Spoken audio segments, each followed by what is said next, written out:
Bismillahirrahmanirrahim.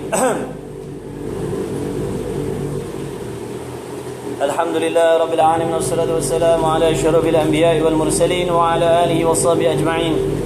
Allahumma salli wa sallim ala Sayyidina Muhammad wa ala ali Muhammad. Wa la hawla wa la quwwata illa billahil aliyil azim.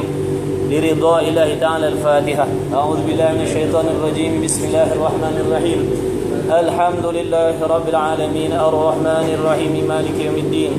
Iyyaka na'budu wa iyyaka nasta'in. Ihdinas siratal mustaqim. Siratal ladzina an'amta 'alaihim ghairil maghdubi 'alaihim waladdallin. Amin.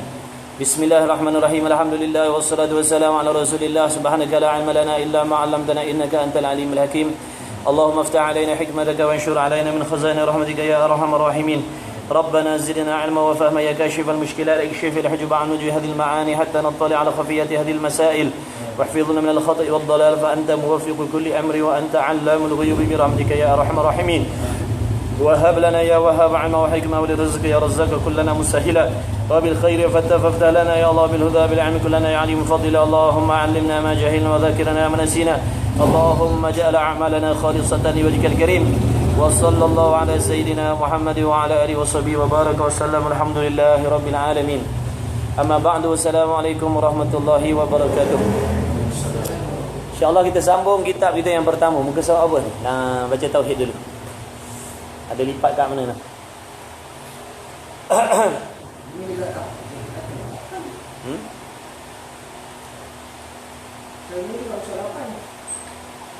Muka surat 8 Surat 8. Baik. Bismillahirrahmanirrahim. Qala Syekhul Musannif rahimahullahu taala wa nafa'ana bi'ulumi fid dharain. Amin. Bermula iman itu. Muka surat 8 bawah sini. Bermula iman itu. Iman ni adalah percaya hati. Maknanya kepercayaan yang ada di dalam hati seseorang serta mengaku putus di dalam hatinya akan sungguh segala perkara yang dibawa datang akan dia oleh Rasulullah sallallahu alaihi wasallam. Ini maksud iman. Iman ni bukan duduknya di lidah. Iman bukan duduknya di lidah. Iman bukan duduknya pada anggota. Iman ni kepercayaan hati, keyakinan hati, penerimaan dalam hati terhadap apa-apa sahaja perkara yang dibawa oleh Nabi sallallahu alaihi wasallam. Mana hati kita menerimanya, hati kita mempercayai, yakin 100%, penuh, padat, padu hati kita membenarkan, setuju. Itu yang dimaksudkan dengan beriman. Orang yang ada iman ni dipanggil mukmin. Mukmin ni mana orang yang di dalam hatinya memiliki keyakinan terhadap apa yang dibawa oleh Nabi sallallahu alaihi wasallam. Maksudnya di situ, kalau kepercayaan kita terhadap sesuatu perkara yang Nabi bawa, kepercayaan kita dalam bentuk 50-50 ataupun 90-10, maka tidak dipanggil beriman. Tak dipanggil beriman.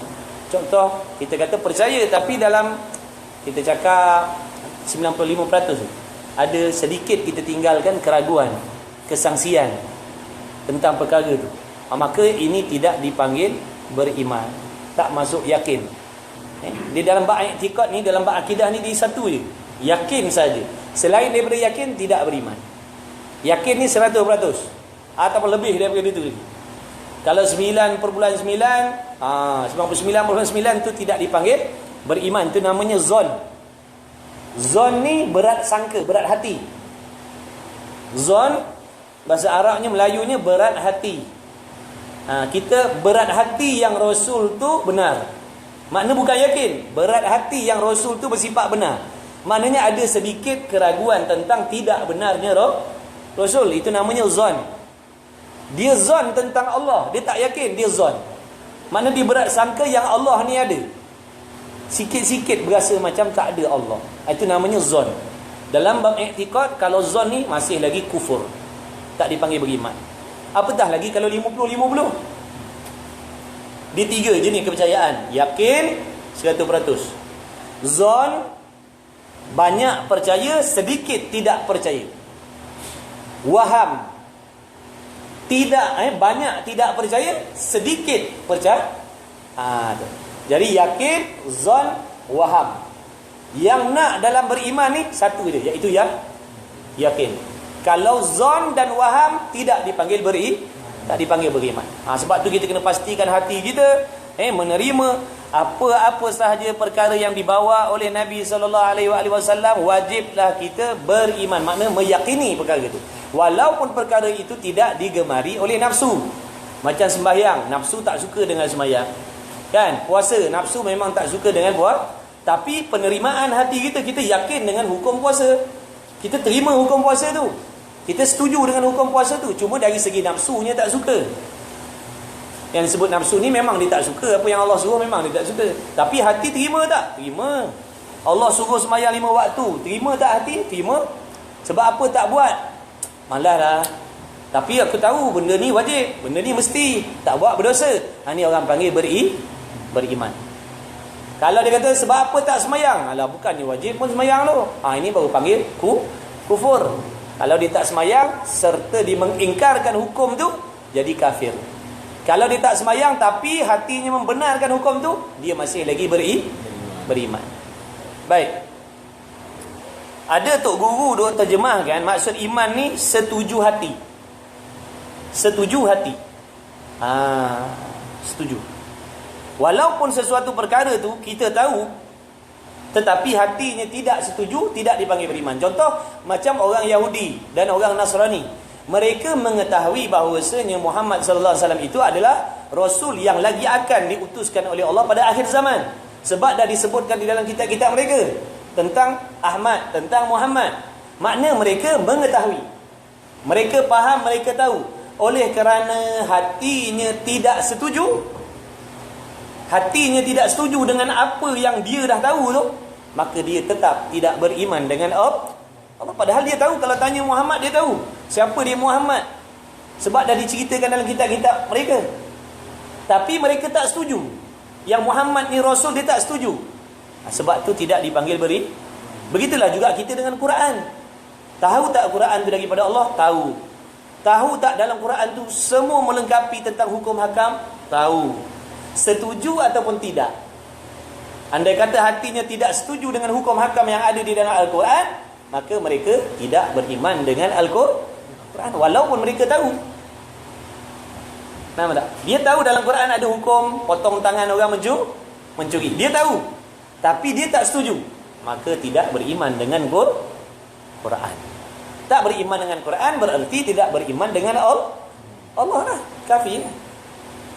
Nampak tak? Itu maksud iman. Bukan iman ni makna mengetahui. Kalau mengetahui, semua orang tahu. Orang kafir pun tahu hukum tu. Kalau kita maksud iman ni mengetahui, orang kafir pun tahu. Adakah orang kafir tu iman? Dia tak iman. Sebab apa? Mereka tahu tetapi hatinya tidak setuju. Tak setuju. Itu makna beriman. Sebab tu perlu kita belajar ni. Dengan belajar tu nak memberi faham. Kita takut kepercayaan kita selama ni, kefahaman kita tu salah. Kita berasa tahu, akhir beriman. Ataupun terima berat sangka, banyak terima, ada sikit-sikit macam tak nak tu pun dikira beriman. Kalau tak tahu. Tapi setelah diterangkan dari sudut ilmunya, kalau begitu tidak dipanggil beriman. Barulah kita bersungguh-sungguh akan jaga. Barulah kita boleh pantau hati kita, akidah kita daripada percaya macam tu. Sebab kita dah tahu dalam undang-undang akidah, kalau banyak percaya, sedikit tidak percaya, namanya tidak beriman. Barulah kita boleh hindarkan diri kita daripada kepercayaan yang macam tu. Percaya hati seseorang dan mengaku betul dalam hatinya dengan tentu sungguh segala perkara yang dibawa datang akan dia oleh Rasulullah SAW daripada pekerjaan agama yang diketahui akan dia dengan darurah. Makna urusan-urusan agama yang diketahui dengan mudah, tiba-tiba kita menolak, tiba-tiba kita tidak setuju, tiba-tiba kita tidak percaya, maka orang ni tidak dipanggil padahal benda tu benda mudah je, budak kecil pun tahu. dengan darurah, benar dan tidak kena fikir dan bicara, bahkan tahu belaka tua dan muda akan bahawa perkara itu adalah daripada pekerjaan agama Islam. Benda tu mudah, macam bab sembahyang kan, budak-budak kecil pun tahu sembahyang. Puasa, budak-budak kecil pun tahu pasal puasa. Tiba-tiba benda yang semudah ini mereka tak nak terima. Maknanya orang ni tak beriman. Walaupun mereka sembahyang, walaupun mereka puasa, walaupun mereka zakat, haji dan umrah, tapi oleh kerana hatinya tadi tidak meyakini, tetap buatlah sembahyang macam mana pun, puasalah sepanjang tahun pun, dia tetap tidak dikira beriman di sisi Allah. Ni yang kita takut. Buat amal banyak, penat buat amal, rupa-rupanya Tuhan tak akui yang kita beriman. Kita mati-matilah syok sendiri sembahyang, syok sendiri puasa, syok sendiri buat amal ibadat, haji, umrah. Rupa-rupanya di sisi Allah kita tak diterima sebagai orang beriman, kerana Allah mengetahui yang mana hati kita tidak setuju sepenuhnya dengan apa yang datang daripada Allah. Adapun sembahyang tu Islam. Sembahyang tu Islam. Dalam bab yang lalu dia dah bagi tahu apa itu Islam. Islam ni mengikut anggota zahir dengan apa yang Allah suruh. Allah suruh sembahyang, kita sembahyang. Allah suruh puasa, kita puasa. Allah suruh zakat, kita zakat. Allah suruh tutup aurat, kita tutup aurat. Allah suruh mengaji, kita mengaji. Maknanya pada zahirnya anggota kita melaksanakan apa yang Allah suruh. Ini namanya Islam, bukan namanya iman. Sebab tu tak semua orang Islam beriman. Faham tak tu? Tak semua orang Islam tu faham Siddiq? Tak semua orang yang semayang tu dia beriman dengan Allah. Maksud dia, tak semua orang yang semayang tu dia beriman dengan Allah. Dia semayang tapi dia meragui Quran. Nampak tak tu contoh? Tak terbatal ke Islam dia? Tak terbatal ke Islam dia? Terbatal lah. Maknanya itu hanya Islam bahagian dunia lah. Makna untuk dilaksanakan hukum Allah atas diri dia, atas dunia ni, untuk mengambil hak-hak orang Islam je. Adapun di sisi Allah dia bukan orang dia bukan orang Islam. Maknanya kalau mati, dia mati dalam keadaan tidak walaupun dia semayang.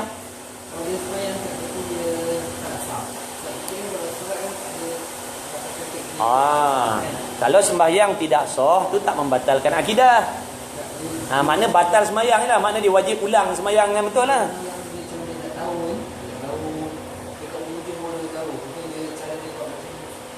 Cara sembahyang tu salah, wajib digantikan lah.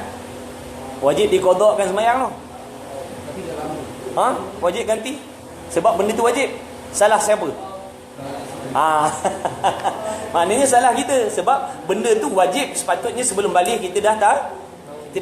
Tapi oleh kerana kita mengambil sikap, nantilah, biarlah, rupa-rupanya kita tak tahu benda yang wajib yang boleh membatalkan sembahyang kita. Jadi salah siapa? Salah kita. Tak, dia beriman. Dia beriman. Faham maksud iman tadi?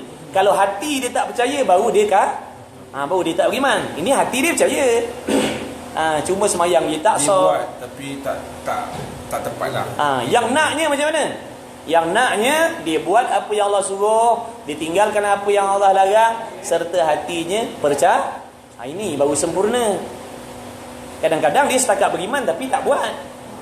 Kan? Dia percaya semayang tu tapi dia tak semayang. Dia percaya puasa tapi dia tak puasa. Mana dia beriman tapi maksiat. Orang panggil mukmin yang asi. Mukmin mana orang beriman yang berdosa. Sebab apa? Kerana dia hanya membenarkan, meyakini, terima tapi tidak melaksanakan. Maknanya kalau dia mati dalam keadaan begitu, maknanya dia tak akan masuk syurga terlebih dahulu, bahkan diazab terlebih dahulu sebab nak dibakarkan dengan sebab dosa dia tak semayang, tak puasa dan sebagainya. Tapi akhirnya masuk dalam syurga sebab dia beriman. Jadi biar kita dapat bezakan Islam apa, iman apa. Kalau tak nanti kita menganggap semua orang semayang tu, dengan semayang ni kira kita beriman. Dah. Sebab tu iman amalan hati. Macam mana? Solat besar. Sembahyang yang mana? Yang dia dalam ragu-ragu punya, dia macam meragui Quran. Makna tak sah lah. Tak sah kan? Makna dia tak beriman. Makna dia ibaratnya orang kafir yang menunaikan sembahyang. Dia menunaikan sembahyang dalam keadaan dia tak beriman. Adakah Allah Ta'ala terima orang, contoh ada apek datang nak sembahyang Zuhur sini kan, dia sembahyang lah, sah tak sembahyang dia? Tak sah sebab dia tak beri. Serupalah macam orang yang pada zahirnya nampak Islam, nampak beriman, hakikat hatinya tak yakin, tak percaya dengan Allah.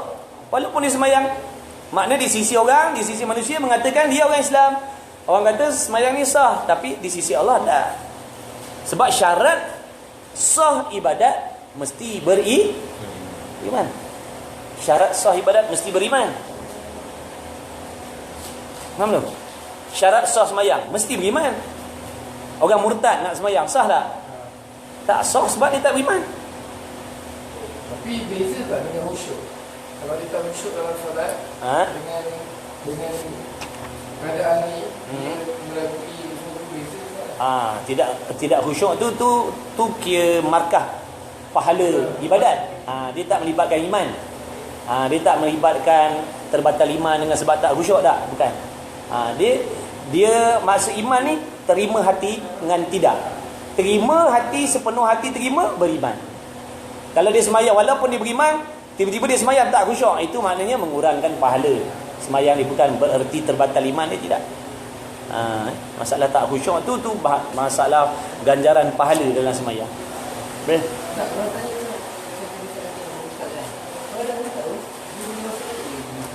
Wajib masuk. Orang yang murtad wajib masuk Islam. Sebab tu hukum Islam, mana-mana pemerintah Islam, tak kisahlah mana-mana negara dalam dunia ni, dia sebagai pemerintah Islam wajib memaksa orang yang murtad kembali kepada agama Islam. Tanggungjawab pemerintah wajib memaksa orang yang murtad kembali kepada Islam, bertaubat, bersyahadah, diberi peluang selama 3 hari. Start daripada tarikh dia ditangkap tu lah. Contoh hari ni saya pemerintah, contoh saya gaji Islam, saya dapat tahu ada orang murtad, saya tangkap dia. Sebab ni kewajipan saya, Allah Ta'ala suruh kepada saya sebagai pemerintah. Saya ni pemerintah Islam, jadi hukum daripada Allah di atas pemerintah Islam. Mana-mana orang yang murtad, saya wajib menangkap dan mengambil tindakan memaksa mereka bertaubat dan kembali kepada agama Islam. Diberi kelonggaran 3 hari. Hari pertama suruh taubat, dia tak mau. Hari kedua suruh dia taubat, dia tak mau. Hari ketiga suruh dia taubat, dia tak mau. Maka datang hukum yang baru, iaitu wajib dipenggal leher dia. Wajib dibunuh. Wajib dibunuh. Makna seandainya pemerintah tak buat benda ni, dosa atas diri dia. Walaupun dipenggal dia bunuh, sebelum dia penggal dia mengucap adakah dia terima, adakah dia Islam atau tak? Maknanya sebelum dia penggal, walaupun dia murtad, dia murtad, lepas tu sebelum dia nak penggal tu seminit lagi, maknanya kalau dia mengucap kembali, dia masuk Islam, maknanya tak dibunuh lah.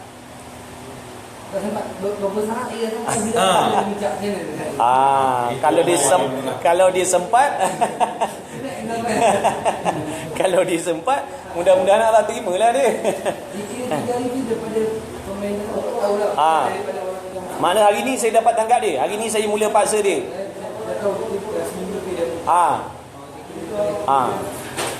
Tapi kita dalam 3 hari tu, kita beritahu dia, 3 hari kalau tak masuk, dia akan dipulang kepala. Kita beritahu dia. Kena beritahu lah. Kita beritahu, okey, terima kasih, tapi hati tak terima. Makna kalau diterima, makna kita pakai zahir lah. Kalau kata aku beriman balik kan, makna kalau hati dia menipu tu, dia dengan Allah lah. Mana lepaslah tanggungjawab saya memaksa dia taubat dari tu. Sebab apa? Kalau tak dilaksanakan hukum ni, inilah hasil ni yang berlaku sekarang. Berapa puluh ribu dah orang murtad. Bukan kata belah ribu, puluh ribu dah orang bahkan berbangga-bangga dengan murtad pula dah. Siap tayang-tayang lagi. Punya bangga. Apa sebab boleh murtad? Sebabnya dia tak ada ilmu. Satunya pada orang itulah dia tak faham. Sebenarnya dia ingat bila dia keluar daripada Islam, dia buat apa pun, contoh macam minum arak ke apa, dikira tidak berdosa. Sebab pada mereka Dalam Islam, kalau minum arak berdosa. Kalau bukan Islam, minum arak tak apa. Tak berdosa. Sebab tu dia orang berfikir lebih baik keluar daripada Islam. Maknanya pada tanggapan mereka, bila keluar daripada Islam, berzina ke, dedah aurat ke, minum arak ke, tak dikira berdosa. Kalau dalam Islam, dia berdosa. Pernah tak dengar orang cakap, awak orang kita ni orang Islam tak boleh berjudi, dia tak apa, dia orang kafir? Pernah tak dengar perkataan macam tu?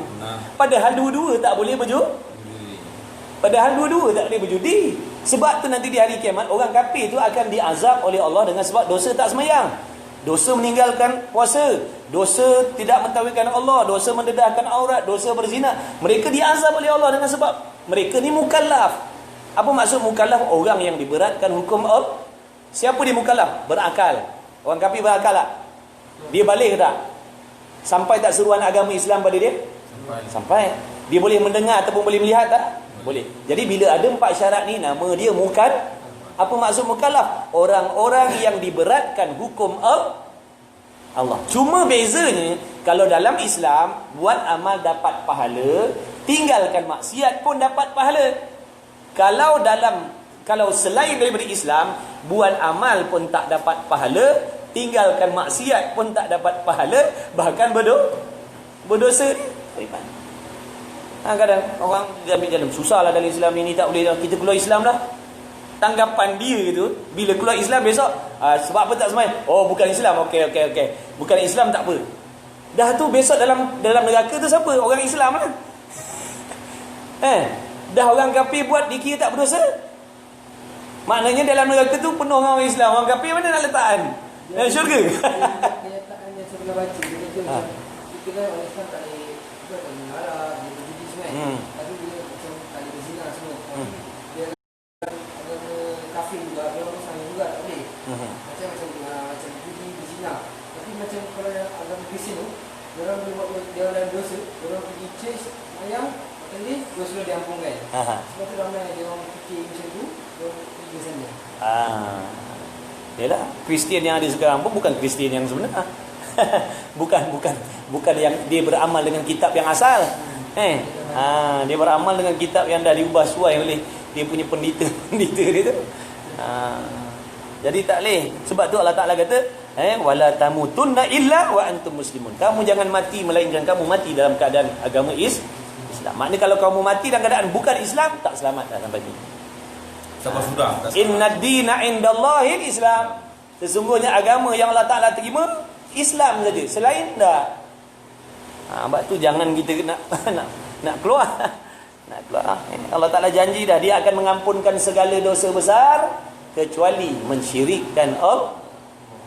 Makna orang yang murtad ni, dia wajib masuk neraka ke mana-mana pun, walaupun dia kembali kepada Islam.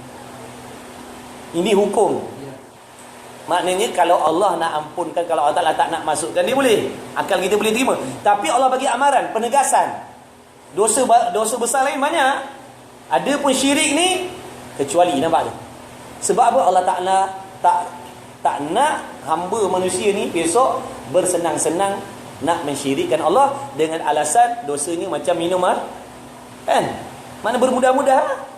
Dia tak ada rasa takut. Tapi bila ada kecuali, Allah akan ampunkan segala dosa kecuali syirik, jadi di situ kita akan lebih berwaspada.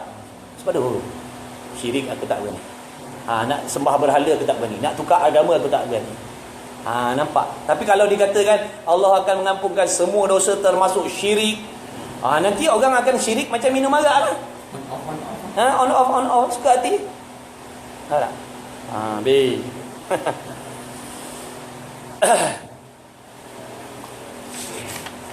Kemudian dan terbentuklah iman itu di atas 6 asas ataupun 6 tunjang yang dinamakan dia dengan rukun iman. Rukun iman. Yang pertama, percayakan Allah Ta'ala. Kita nak cerita panjang-panjang. Ambil satu-satu sikit-sikit asalkan faham. Percayakan Allah ni, percaya yang macam mana? Kita dengan mak kita percaya tak mak kita? Awak percaya tak saya? Adakah percayaan awak pada saya tadi macam tu juga percayaan awak pada Allah? Tak. Kan? Tak boleh. Kepercayaan kita dengan kawan-kawan, kepercayaan kita dengan mak bapak kita, dengan sesiapa pun tak boleh disamakan dengan kepercayaan kita kepada Allah. Contoh, saya cakap saya percaya dengan Nizam. Saya percaya, tapi ada sikit saya keraguan pada dia. Mungkin saya percaya dengan dia bab duit, bab lain saya tak percaya. Contoh, makna di situ ada keraguan. Ini pun jenis kepercayaan. Ini pun jenis kepercayaan juga. Banyak percaya pada Nizam dia, ada sikit-sikit rasa macam tak. Macam Sidik banyak tak percaya, sikit je percaya. Contoh macam Ashraf 50-50 kan. Macam sama ni tak percaya langsung. Ini jenis kepercayaan. Jadi jenis kepercayaan yang macam mana yang kita nak letakkan pada Allah ni? Yang naknya 100%. Makna jangan ada sedikit pun, sekelumit pun, maknanya tidak percaya. Sikit pun tak boleh. Sikit pun tak boleh tidak percaya pada Allah Ta'ala tu. Ada pun pada orang lain, tak apa, tidak merosakkan akidah. Tapi kalau dengan Allah kepercayaan kita sama macam kita percaya dengan kawan-kawan kita, maknanya kita tak termasuk dalam golongan orang beriman. Sebab ada orang sangka, aku percaya Allah, apa tak percaya pula? Dia kata aku percaya dengan Allah. Memanglah kau percaya dengan Allah, tapi tahap mana yang kau katakan kau percaya dengan Allah ni? Dengan aku pun kau percaya juga. Dengan Allah pun kau percaya juga. Kepercayaan macam mana kau dengan Allah tu? Alah, percayalah. Percaya? Kadang-kadang ada tempat-tempatnya Tuhan ni tak betul. Ada kadang-kadang Tuhan ni tak kena. Ada tempat-tempat Tuhan ni zolim. Itu jenis kepercayaan pada Allah. Ini yang nak dibetulkan ni. Zaman dulu, zaman sebelum adanya Rasul, manusia dah percaya kepada Tuhan. Mereka dah percaya kepada pencipta. Sebelum adanya Rasul, manusia pada waktu tu mereka berakal. Mereka dah boleh fikir. Maknanya adanya power bank ni mesti ada tukang yang buat. Di situlah mereka memikir adanya langit bumi ni mesti ada tukang yang buat dia. Itu yang dipanggil Tuhan. Tapi sayangnya kepercayaan pada Tuhan tadi tu yang mereka letakkan pada waktu tu tersilap. Kepercayaan pada Tuhan tu dah ada, tapi silap. Dia katanya Tuhan berwarna, dia katanya Tuhan ada api, dia katanya Tuhan tu terang gelap, dia katanya Tuhan daripada batu, dia katanya Tuhan daripada api. Ini kepercayaan pada Tuhan pada waktu tu, zaman jahiliah tu. Sebab dia kata ni mesti ada Tuhan yang menjadikan. Tapi siapa? Dia katanya api, dia katanya bintang, dia katanya bulan. Nampak tak? Kepercayaan daripada Tuhan tu dah ada, tapi salah. Faham tak? Dalam masa tu kan, ilmu agama sudah ada tu belum? Masa tu zaman jahiliah tak ada. Adakah dia akan diseksa? Mereka tidak diseksa oleh Allah. Mereka ahli syurga. Sebab tidak ada yang membawa peringatan kepada dia. Allah Ta'ala tidak akan mengazab sesuatu kaum melainkan Allah Ta'ala mendatangkan roh. Awak tak tahu hukum hakam, tak boleh pergi sana. Tiba-tiba awak masuk sana, awak dihukum bunuh. Sebab pergi kat sana. Awak kata, mana saya tahu? Tak ada orang bagi tahu. Siapa nak bagi tahu? Makna zalim tak? Zalim mana? Tak ada yang datang buat bagi peringatan, tiba-tiba bila buat kesalahan nak dihukum. Allah Ta'ala tak macam tu. Sebab tu orang jahiliah ahli syurga. Yang tanam anak hidup dalam syurga. Confirm masa. Confirm syurga. Qaul yang muktamad mengatakan mereka syurga. Sebab tak sampai hukum agama. Mereka tak tahu pasal agama. Kan tadi nampak tak mukallaf tadi syarat dia apa? Sampai seruan agama. Okey. Zaman jahiliah. Kan Nabi Adam dah ada masa tu. Adakah ada orang tak boleh? Maknanya terputus. Sebab tu dia panggil ahli fatrah. Dia duduk tengah-tengah tau. Maknanya syariat yang dulu tak sampai kepada dia, dan pada waktu tu pun tidak diturunkan roh. Jadi mereka ni jadilah umat yang terumbang-ambing. Maknanya buat ikut suka hati. Tak tahu pokok pangkal. Tak tahu, makna tak datang, tak sampai Islam ada. Sebab tu syarat mukallaf, syarat diberatkan hukum sampai seruan agama Andai kata sekarang ada satu kepulauan yang tak pernah dengar pasal Islam.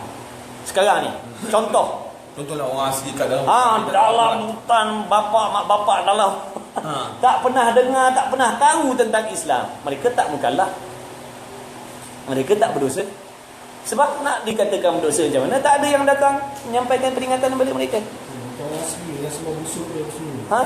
Kalau memang betul tak sampai seruan agama Islam pada mereka, mana mereka tidak diberatkan hukum Allah. Dia tak termasuk dalam golongan orang yang diberatkan. Kita ni yang ramai-ramai ni tak tahu agama bukan dengan sebab tak sampai, sebab tak nak ambil tahu. malas. Yang ni pun kena Ustaz. Sampai tak seruan agama situ. Kalau ada yang nak pergi kena makan. Golongan makan manusia juga.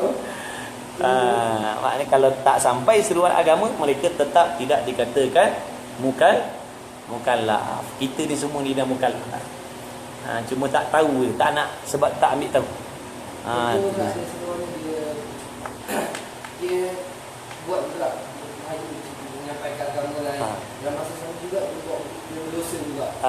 Contoh macam zina lah. Tapi dalam sana dia kata aku nak pergi beritahu orang kat sana pasal agama Islam. Dia pergi sana, tapi dia pergi sana dia dibunuh. Sebab itu golongan yang sesiap golongan dulu, bunuh itu juga kan. Lelaki yang nak pergi sana itu dia mati juga Ustaz. Mati dia syurga lah. Mati syahid dah ni. Walaupun kena buat berdosa sebenarnya. Kalau ada misi sebab kita manusia ni mana boleh sunyi daripada melakukan dosa mesti. Tak dosa besar, dosa kecil, tak dosa zahir, dosa batin mesti ada. Sebab tu Allah Ta'ala suruh bertaubat untuk membersihkan kembali dosa yang menjadi kesalahan. Yang berdosa tak nak bertaubat, tu yang salah. Kalau nak kata berdosa, semua berdosa. Saya maksiat saya lain, awak maksiat saya lain. Makna dia taubat, dosanya dibersihkan oleh Allah. Saya tak nak taubat, salah siapa? Salah saya. Padahal Allah Ta'ala nak membersihkan dosa kita dengan menyuruh bertaubat. Jadi Allah Ta'ala ciptakan maksiat, Allah Ta'ala ciptakan dosa, dan Allah Ta'ala juga menciptakan amalan yang boleh menghapuskan iaitu taubat. Sidik buat dosa, tapi sidik taubat. Dosa sidik diampunkan oleh Allah. Saya buat dosa, saya tak nak taubat, salah siapa?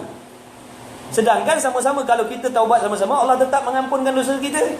Tapi oleh kerana saya tak nak bertaubat, tu salah saya. Tak boleh nak menyalahkan Allah. Ya Allah, kau jadikan maksiat, sebab apa tak nak taubat? Allah Ta'ala dah bagi tahu, barang siapa taubat dia akan ampunkan dosa. Sebab apa kita tak nak taubat? Kan? Habis. Syok cerita ni. Bikers pun kena tahu ni. Bikers pun mati juga. Bikers kena tanya besok. Di titian sirat tu besok ada roadblock. Tanya pasal iman. Orang gamelan boleh mati Ustaz. Orang gamelan boleh mati.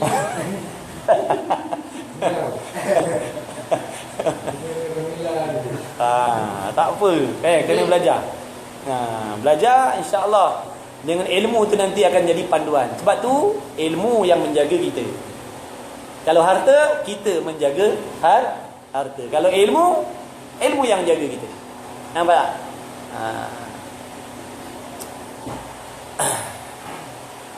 Itulah sebabnya kita nak buat benda ni, kita nak adakan program macam ni.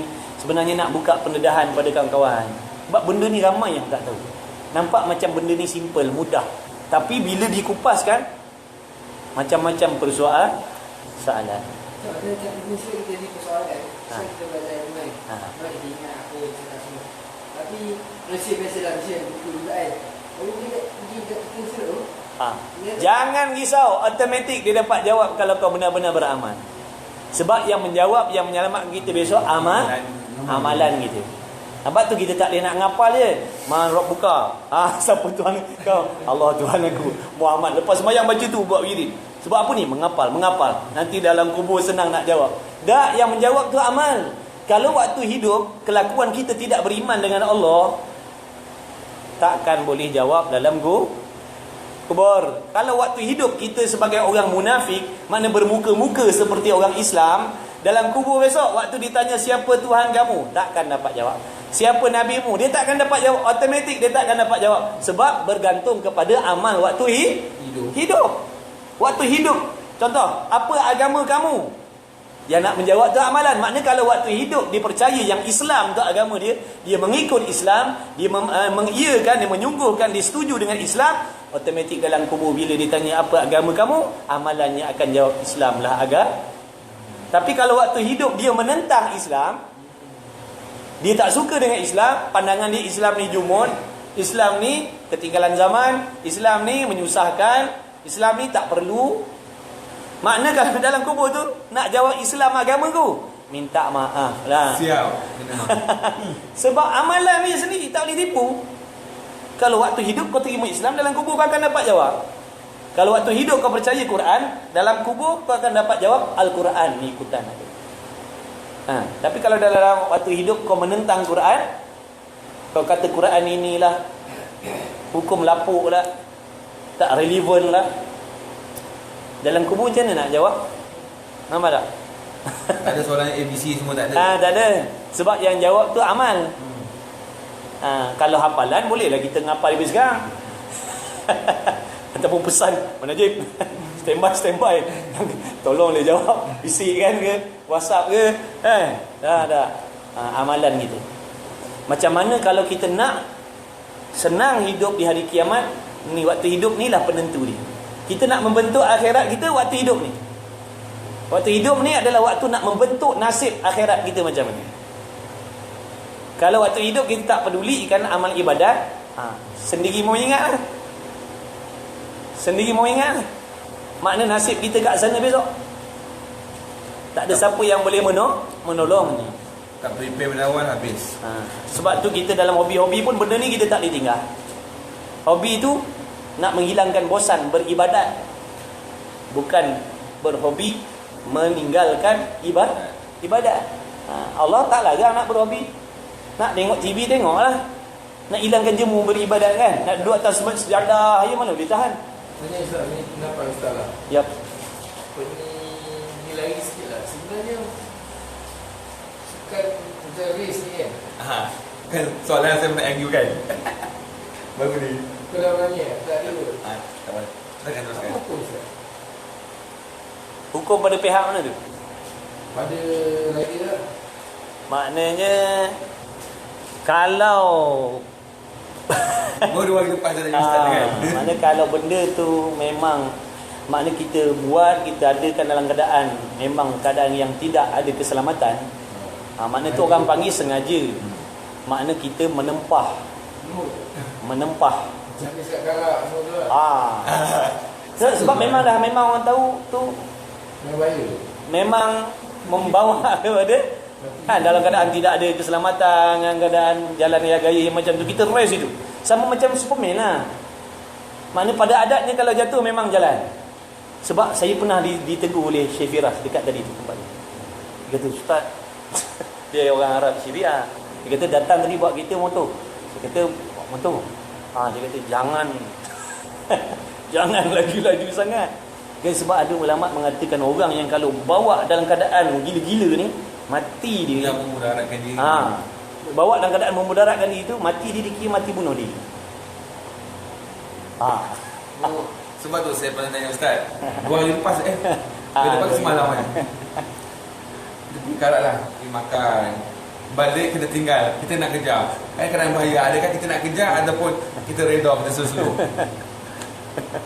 Mana tengok kalau cara menunggu setan dengan cara beramalan. Dia punya niat tu macam Pokemon ni tak boleh. Serius ni. Kalau setan tu lupa apa dia juga kan.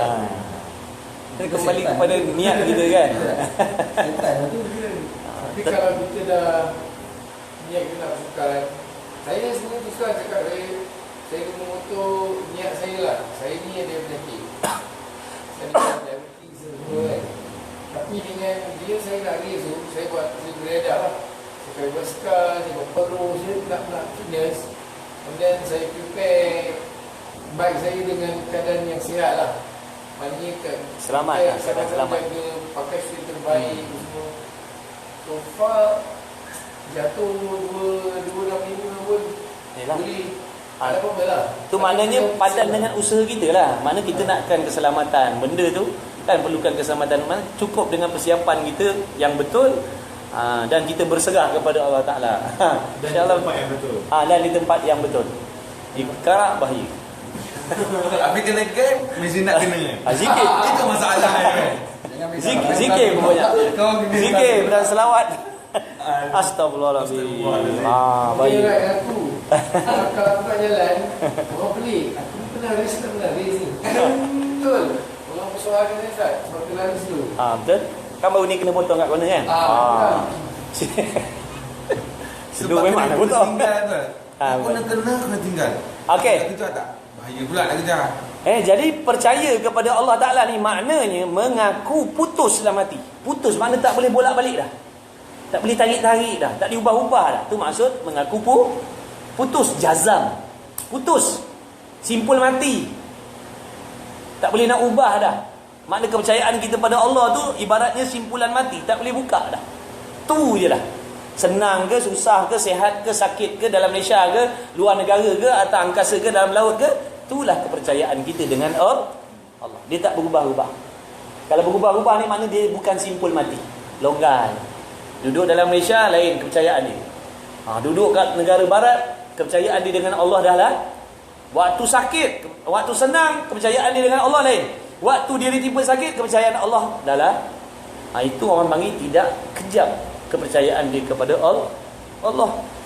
Kita tengok sesaudara kita di Palestin, disembelih, dia bunuh anak beranak dia, laki bini dia. Tengok adakah dia mengubah kepercayaan dia? Adakah dia tunduk pada Yahudi? Dah. Ini nak menunjukkan simpulan mati kepercayaan dia kepada Allah, kepada agama Islam. Padahal kalau dia nak senang, ikut dia lah Yahudi tu. Kan Allah Ta'ala dah bagi tahu dah dalam Quran, puak-puak Yahudi ni dia tak akan akur dengan kita kecuali kita ikut dia punya agama. Maknanya situ dah ada dah. Kalau kau tak nak berpegang, kalau kau tak nak mati, kalau kau tak nak nyusah hidup, ikutlah Yahudi. Nescaya kau akan senang. Tak akan ada seorang pun anak beranak, adik beradik, suami isteri yang akan dibunuh sebab kita ikut kehendak dia. Yang dibunuh tu sebab apa? Sebab tak nak ikut mereka. Nampak tak? Kalau mereka nakkan kesenangan tadi tu, nakkan keselamatan, sekali fikir bodoh-bodoh lah, lebih baiklah dia tukar agama ikut Yahudi.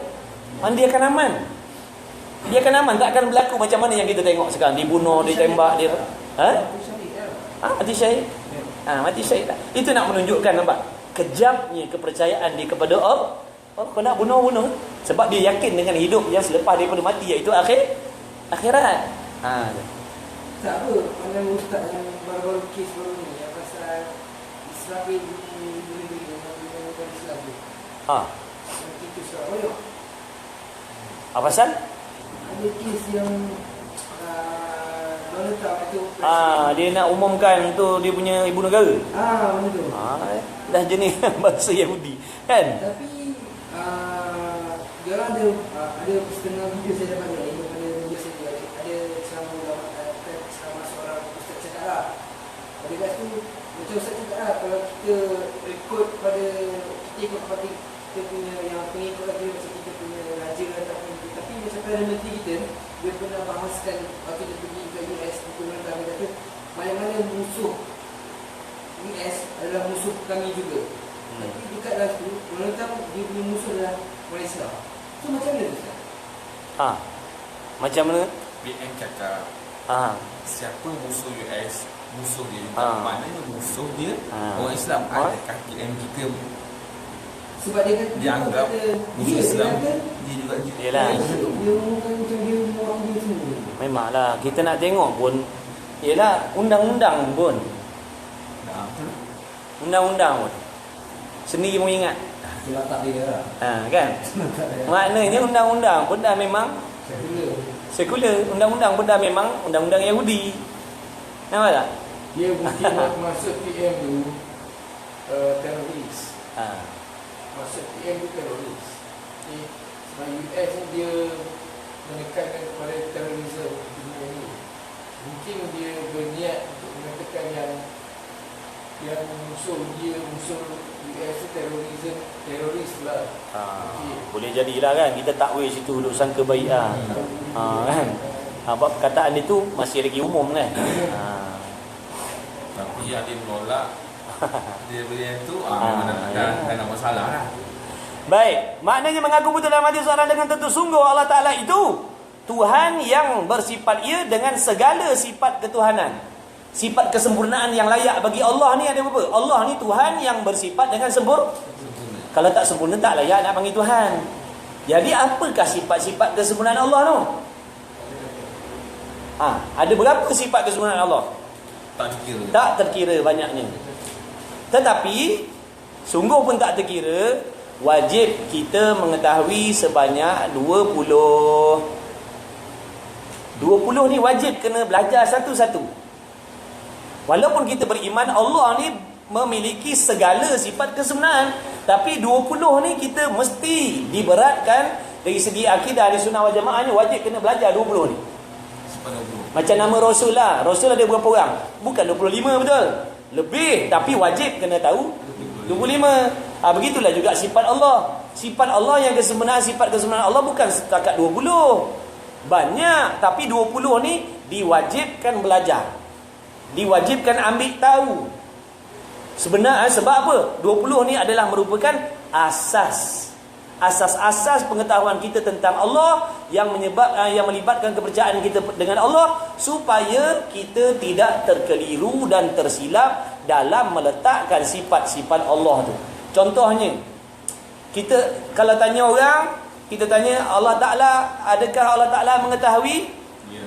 Ya. Bagaimana Allah Ta'ala mengetahui? Segala-galanya. Adakah pengetahuan Allah macam kita? Tidak. Adakah Allah Ta'ala mengetahui tiap-tiap satu juzuk? Ya. Kan? Contoh macam air laut tu. Ya. Ada berapa banyak timbangan dia? Adakah Allah Ta'ala tahu? Tahu. Sebab ada pahaman yang mengatakan Allah tak tahu. Nampak tak? Dia beranggapan Allah ni tahu, tapi pengetahuan Allah bentuk macam tu. Allah tahu kan banyak. Ni yang boleh jawab ni sebab dah belajar, dah pernah tahu. Nampak tak? Tu yang boleh jawab. Tapi kalau tak belajar, kalau orang tanya Allah Ta'ala tahu tak? Tahu. Kita tahu tak? Tahu. Macam mana Allah Ta'ala tahu? Macam kita. Dia akan jawab macam tu sebab dia tak tahu. Nampak tak? Padahal benda ni melibatkan akidah. Allah Ta'ala mendengar tak? Kita mendengar tak? Sama tidak kita mendengar dengan Allah mendengar? Tidak. Tak. Allah Ta'ala mendengar suara tak? Allah Ta'ala mendengar tak pada meja ni? Apa maksud Allah Ta'ala mendengar pada meja ni? Dengar suara, meja tak ada suara. Sini yang nak dibahaskan dalam ilmu sifat 20 tu. Dia akan huraikan sifat-sifat ni supaya kita lebih faham. Nampak tak? Kalau kita kata wahai Tuhan yang maha mendengar, kita faham kenapa dan mengapa disebut Allah ni maha mendengar. Bagaimana yang dimaksudkan maha mendengar Allah? Itu yang akan diuraikan dalam ilmu sifat 20 tu. Allah Ta'ala bersifat dengan ada, betul? Bagaimana adanya Allah dan bagaimana adanya kita? Kita pun ada, Allah pun ada. Apa perbezaan? Kalau sama, maksudnya Allah Ta'ala tu serupa dengan makhluk. Kalau ada Allah sama macam kita, maknanya dia serupa dengan makhluk. Maka dalam ilmu sifat 20 dalam kitab ni nanti insya-Allah akan datang ni, dia akan huraikan satu-satu. Ada Allah tu bagaimana? Contoh, adanya Allah Ta'ala tu sedia kala. Adanya Allah Ta'ala itu tidak ada permulaan. Sedangkan adanya kita ni ada permulaan. Tiap-tiap sesuatu yang ada permulaan namanya baharu. Mana makhluk ni semuanya baharu. Alam ni pun baharu. Sebab asalnya alam ni tiada. Tiap-tiap sesuatu yang asalnya tiada, maka dia dipanggil baharu. Lawan dia baharu ni, lawan dia sedia kala. Apa maksud sedia kala? Sesuatu yang ada tetapi tidak ada permulaan. Dia bukan jenis dijadikan, dia bukan jenis diciptakan, dia bukan jenis asalnya tiada kemudian muncul ada. Nampak tak? Itulah adanya Allah. Adanya Allah begitu. Lain kali kalau kita sebut Allah Ta'ala itu Tuhan yang ada, maksudnya kita sebut Allah tadi kita tahu dah. Menyebut dalam keadaan kita faham siapa dia Allah. Kalau tak, kita menyebut dalam keadaan kita tak kenal. Menyebut dalam keadaan kita tak tahu apa sifat dia, apa yang layak bagi dia, apa yang tak layak bagi dia. Tapi sebut juga Allah, Allah, Allah. Dengar namanya tiap-tiap hari dilaungkan, tapi pengenalan terhadap dia tak ada. Dengar rimau. Sifat dia tak tahu. Kan hari ni Sidik baru dilahirkan. Hari ni juga Sidik baru dengar perkataan harimau. Perkataan ni harimau. Takut tak? Tak ada rasa apa-apa. Kan? Tak ada rasa apa? Tak ada rasa apa-apa sebab hanya dengan nama. Sifat dia kita tak tahu. Tapi bila diperkenalkan, ni gambar dia harimau. Ni kuku dia. Ni video waktu dia makan orang. Timbul tak rasa takut dah masa tu? Sebab dah kenal sikit dia punya sifat. Dah kita ni hukum takut kepada Allah. Takut kepada Allah tu hukumnya sunat ke wajib? Wajib. Bagaimana untuk kita takut kepada Allah sedangkan kita tak kenal? Berdosa juga. Berdosa? Sebab mengenal Allah tu hukumnya wajib. Kerana dengan tidak takut itulah yang akan mendorong kita buat maksiat. Sebab tu takut ni penting. Takut pada Allah ni wajib, makna mesti. Sebab daripada takut ni lah kita akan patuh apa yang dia suruh. Daripada takut ni lah kita akan tinggalkan yang dia lah. Sebab takut tadi tu. Sebab tu takut ni dia datang daripada ilmu. Dengan ilmu, pengenalan. Tu yang nak dihuraikan tu, supaya kita menyebut Allah ni dalam keadaan kita kenal. Bayangkan tu, ilmu ni sampai dalam hati kita pun dia tahu. Detik-detik hati kita pun dia tahu. Maknanya bila kita yakin yang Allah Ta'ala tu pengetahuan dia sampai macam tu, seronok tak kita nak simpan dendam dalam hati kita? Dulu seronok sebab tak tahu. Rupanya sedetik tu pun dinilai, diketahui oleh Allah. Ada kata mati kita dalam waktu macam tu, makna mati kita membawa sifat yang dikeji, dicela oleh Allah. Jadi daripada perasaan takut macam tadi, kita akan buang dah benda-benda ni. Tak naklah simpan dendam. Sebab Allah tahu. Lain kalau simpan dia tak tahu. Kan kita suka sangka jahat. Saya suka sangka jahat dengan Nizam. Sebelum saya mengetahui sifat-sifat Allah tu, saya seronok dengan jahat sangka tadi. Tapi oleh kerana saya dah ada pengenalan tentang Allah yang ilmunya sampai ke dalam lubuk hati saya, macam mana perasaan saya, macam mana angan-angan saya, macam mana impian saya, macam mana hasrat saya, semua terang nyata jelas pada pengetahuan dia. Mana-mana saya nak sorokkan penyakit hati saya, dendam dan sangka jahat tadi. Tiap-tiap sesuatu yang Allah tahu, dia akan memberi balasan. Maknanya kalau Allah Ta'ala tahu dalam hati saya penuh dengan penyakit dendam dan sebagainya, saya akan dibalas oleh Allah. Saya akan dibalas dengan dosa, dengan azab. Jadi seronok tak saya nak simpan benda tu? Saya dah jadi tak seronok. Dah sebab dah tahu dah ilmu Allah sampai macam tu. Itu pentingnya takut tadi tu. Dia macam kita kan jangan takut pada orang yang Allah SWT kan. Tapi macam ada berani macam kira jangan takut kepada Allah SWT, itu benda wajib kita kan.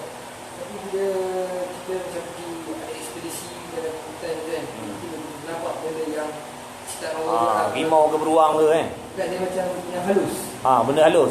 Setan lah, jin. Jin. Nenek kebayan. Kita rasa takut. Itu seram. Itu dah kira Bukan. Itu bukan maksud takut. Bukan maksud takut. Bukan maksud takut macam tu kita takut dengan Tuhan sama macam tu, bukan. Sama macam tadilah kepercayaan kan. Saya percaya dengan dia. Bukan mana saya percaya dengan dia, saya tak percaya Tuhan. Mana percaya kepada dia lain. Yang dikatakan takut pada nenek kebayan ni, itu orang bagi seram. Bukan takut macam takut kepada Allah tu, bukan. Takut pada Allah tu membuatkan kita jadi taat dan menjauhkan maksiat. Takut pada nenek kebayan tadi membuatkan kita batal ekspedisi tu. Saya dah pergi. Masya-Allah tu. sebab dia tahu. Dia gerun, seram. Dia macam ni lah. Dia beriman tapi aku tengok dia seram. Dia seram. Bukan makna takut sama macam Tuhan tu dah. Takut pada Tuhan tu supaya kita taat kepada dia.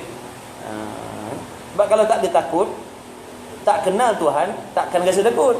Bila tak rasa takut, ini yang kita jadi berani ni. Tak takut dengan Tuhan maknanya jadi berani ya. Berani dengan Tuhan, nanti yang kita komplain condemn Quran tu. Kalau dia takut dengan Tuhan, dia berani tak nak condemn Quran? Sebab takut, dia takkan berani komen hukum hakam Allah. Tapi kalau dia berani dengan Allah, ini Quran bukannya betul semua. Nampak tak? Ha? Macam mana? Ramai sekarang yang kena. Ramai tak terkira dah banyak. Sekarang. Daripada dulu lagi.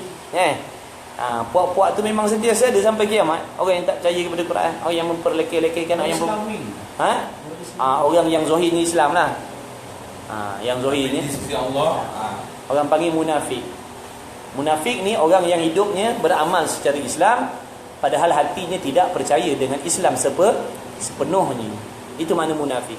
Dia semayang, dia puasa, dia zakat, dia haji, dia umrah, padahal hatinya tidak percaya dengan Islam sepenuhnya ataupun tidak percaya sepenuhnya. Dia percaya sebahagian. Dalam bab zakat dia percaya. Dalam bab lain dia tak percaya. Itu makna dia, kepercayaan dia tu memilih ni.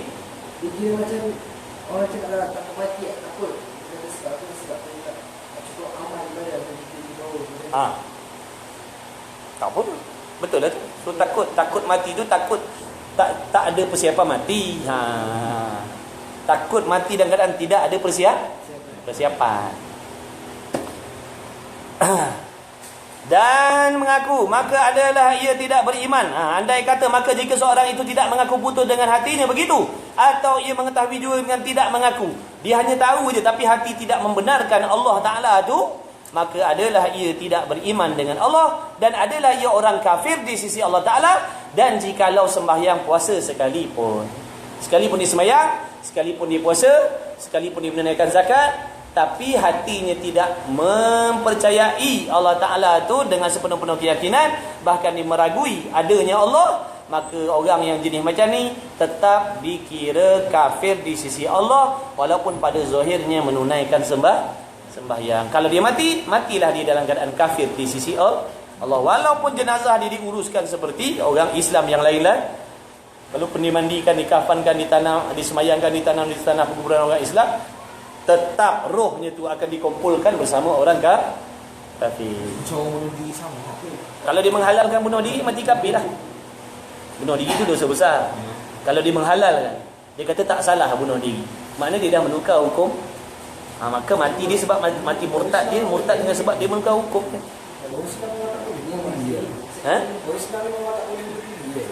Wajib jaga nyawa. Tapi hukuman gantung sama mati tu, adakah Hukuman gantung sampai mati bukan hukum Islam. Gantung sampai mati hukum kafir. Tapi kenapa? Tapi kenapa? Jadi tak nak ikut. Pancung. Islam pancung. Sebab pancung ni tidak menyiksa. Dia tak sekali. Allah Ta'ala yang suruh buat undang-undang tu. Tapi apabila kita merasakan kita lebih bijak daripada Tuhan, itulah dia akan condemn hukum tu. Bukti, bukti kalau kita yakin dengan seseorang, kita nak ikut tak? Kita yakin dengan orang tu, kita nak ikut tak? Kan? Tapi kalau kau tak yakin, kau nak ikut tak? Dah ada jawapan dari situ. Kalau kau yakin dengan Allah, kau akan ikut. Yalah. Tapi apabila kau yakin dengan pemikiran kau lebih hebat daripada Quran, maka kau akan ikut apa yang ada dalam pemikiran kau. Kau akan tinggalkan Quran sebab kepercayaan kau lebih situ. Tu dia. Undang-undang Malaysia pun tak patut.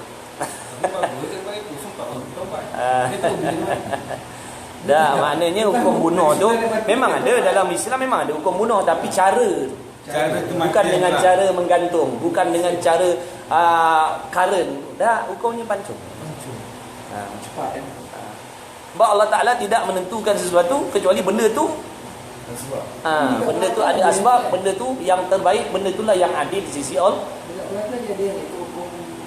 Tak semua lagi belum dapat kau rasa ni. Ada makna dah berjinak-jinak, baguslah. Dia macam tu macam apa? Hukum dekat hadis lah. Contoh macam mendedahkan aurat, ada hukum dia. Tak semayang Jumaat, ada hukum dia. Itu maknanya dah berjinak-jinak. Tak apalah. Tak ada jimat macam ni. Ha? Macam nampak terang orang jalan. Tengok orang kena jimat macam tu. Adalah orang-orang ni yang ditugaskan. Kan? Wallahu a'lam. Kau berapa dah? 12. Last. Satu kitab lagi. Sebuah kitab. Tanda tadi tu. 9. Muniasul Musalli. Surah apa? Ayat pun sampai ni. Ayat pun. Air yang lebih. Ada air. 2 lagi. Ingat dah nak wallahu a'lam tadi. Dengar ada air. Sama dia. Mana Sidi? Cepat dia. 42. Pelbagai kebajikan pada perbuatan sembahyang dan zikirnya. Dan sayugianya bagi orang yang sembahyang itu mengetahui akan yang ia hendak perbuat itu. Sayugia ni makna Melayunya Pak Dua. Sayugia. Dik, apa makna sayugia? Sayugia, bukan sayur. Dia sayu tu. Sayugia ni bahasa kita. Sayugia ni makna terlebih baik ataupun sepatutnya. Ini boleh nampak tu.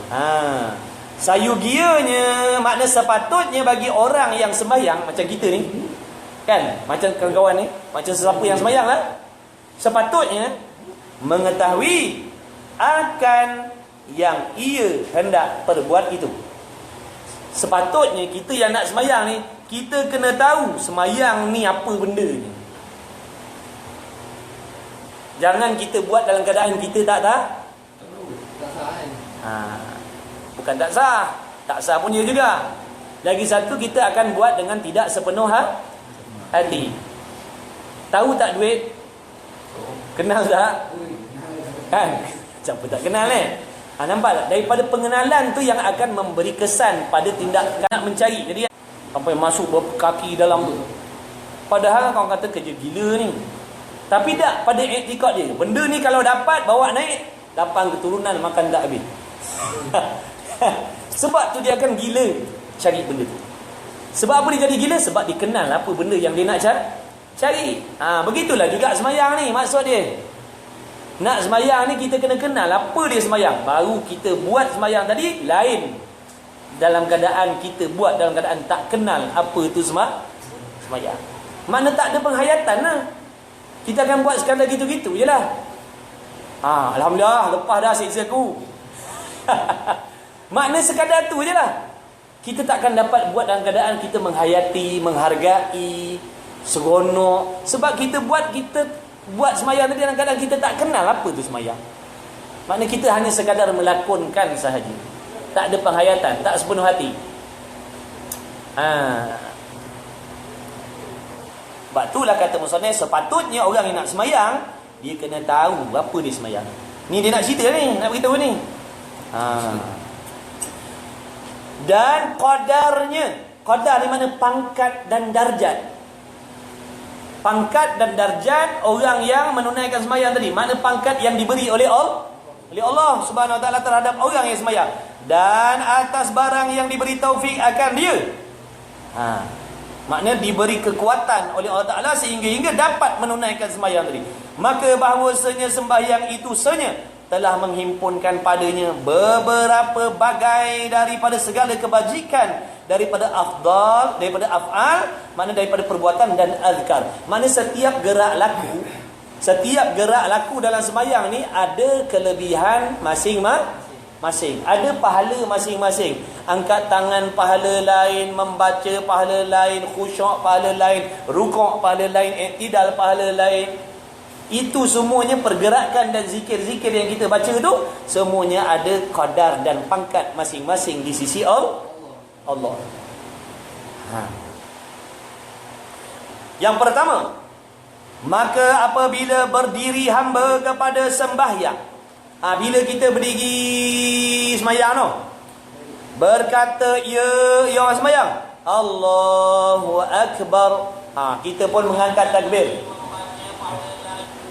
Apa dia? Tekan live dengan maknanya apabila kita berdiri, kita pun kata Allahu Akbar. maka hendaklah ia muqaranah, makna menyertakan niat yang dimuktabarkan, makna yang dikira pada syarak, dan serta diketahui pula akan kebesaran Tuhannya. Makna sambil kita menyebut Allahu Akbar tu penuh dengan penghayatan tentang kebesaran, tentang kesempurnaan Allah. Masalahnya, macam mana kita nak merasakan kebesaran tu kalau kita tak kenal Allah tu? Macam mana kita nak rasakan hebat Allah tu sedangkan kita tak tahu kesempurnaan sifat dia? H2. Kau dengar namanya. Macam mana kau nak kata motor, power? Macam mana kau nak cakap power kau tak tahu? Macam mana nak sebut, macam mana nak geleng kepala waktu cerita pasal dia tu? Kan? Yang kata, jangan main motor ni. Sebab apa cakap tu? Sebab dah kenal dia punya power dan sebagainya. 400 km sejam. Dia boleh naik. Jadi bila sebut, gila. Tu. Sebab apa tu? Sebab kenal. Jadi macam mana kita nak merasakan kebesaran, kehebatan Allah kalau setakat kita hanya dengar nama je, kita tak memahami sifat dia? Jadi tak bolehlah kita nak menghadirkan dalam diri kita tentang kebesaran Allah. Makna sebut kosong je lah. Orang sebut Allahu Akbar, kita pun sebut Allahu Akbar. Dalam hati kita tak ada berasa hebat pun, sebab tak kenal. Jadi apa pun kena kenal Tuhan. Benda ni, bak rasa ni tak boleh nak cerita. Macam mana nak cerita kan? Rasa syok tak layan corner? Syok tak? Macam mana syok? Syok mana boleh? Kena rasalah sendiri. Tu orang panggil bab rasa. Jadi hebat ni, yang dikatakan hebat ni adalah rasa. Macam mana nak rasakan kehebatan Allah? Kena rasa sendiri. Macam mana nak rasa sendiri tu? Datang daripada pengenalan, pengetahuan tentang Allah itulah yang akan menyebabkan seseorang tu dapat merasakan kehebatan. Jadi saya tak boleh nak cerita hebat Allah ni berasa macam, tak boleh, sebab bab rasa ni tak boleh cakap. Kena rasa sendiri. Ni ayat apa? Limau. Berasa. Sedap. Tanyalah sedap macam mana? Rasa lah sendiri. Baru tahu sedap ni macam mana. Ni sedap mana sampai mati pun tak sampai maksud. Tak rasa, tambah lagi. Kan? Jadi bab rasa kena rasa sendiri. Macam mana nak merasakan kehebatan, kebesaran Allah? Kenalah kita mengenali dia. Macam mana nak kenal Allah? Belajarlah sifat-sifat yang bersangkut paut dengan dia. InsyaAllah kita akan dapat merasakan kebesaran, kesempurnaan, kehebatan. Nak rasa takut, nak rasa hebat, nak rasa malu, semuanya datang daripada mengenal.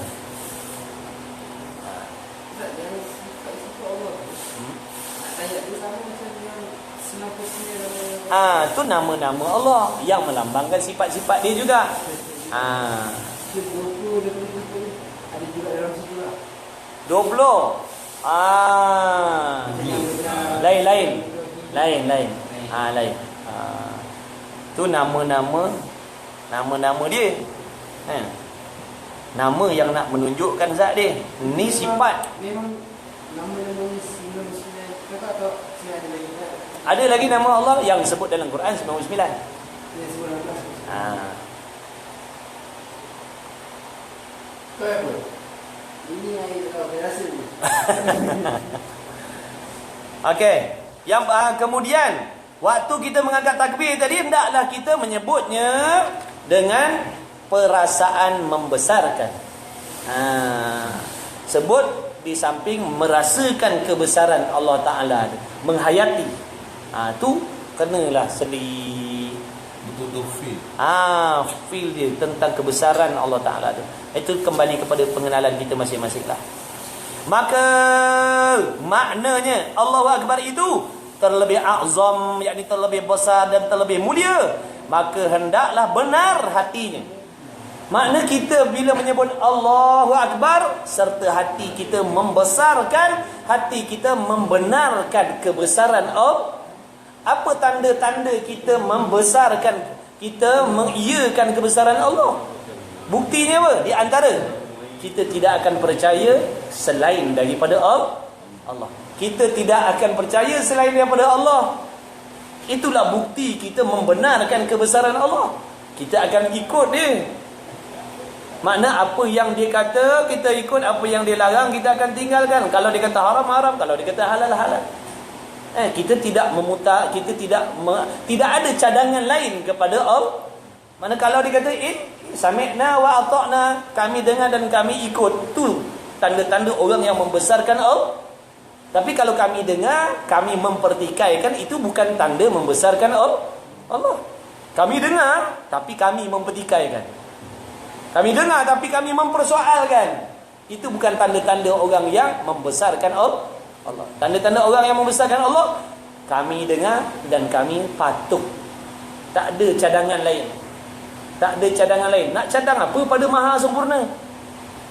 Kita ni dah lah bersifat dengan bodoh, jahil. Tiba-tiba layak ke bagi kita nak mencadangkan kepada Tuhan yang bersifat dengan Maha mengetahui? Tak layak. Tak patut kita kata sepatutnya. Ini Allah Ta'ala kata orang berzina sebab dia kata perbuatan sepatutnya. Kita pula kata sepatutnya. Kita pula mengatakan sepatutnya, sedangkan tu hukum daripada Allah yang Maha mengetahui. Kita kata sepatutnya, janganlah sampai ada cadangan pada Tuhan tak? Ada yang memantah kejam sangat. Tu contoh-contoh lah tu. Nampak tak? Allahu Akbar. Macam tu jadi syirik ke? Syirik kan? Bila kau dah merendahkan Allah, hukum dia apa? Kalau kau rasa kau lebih benar daripada Allah, apa hukum dia? Kan Allah Ta'ala sindir dalam Quran. Dalam Quran Allah Ta'ala sindir, adakah sesiapa yang lebih benar perkataan dia daripada Allah? Kita nak jawab macam mana? Orang beriman nak jawab macam mana? Allah Ta'ala tanya tu sebab Allah Ta'ala tahu hati manusia ni. Sebab tu Allah Ta'ala tanya, adakah selain Allah yang lebih benar perkataannya, ataupun adakah yang lebih benar perkataannya selain Allah?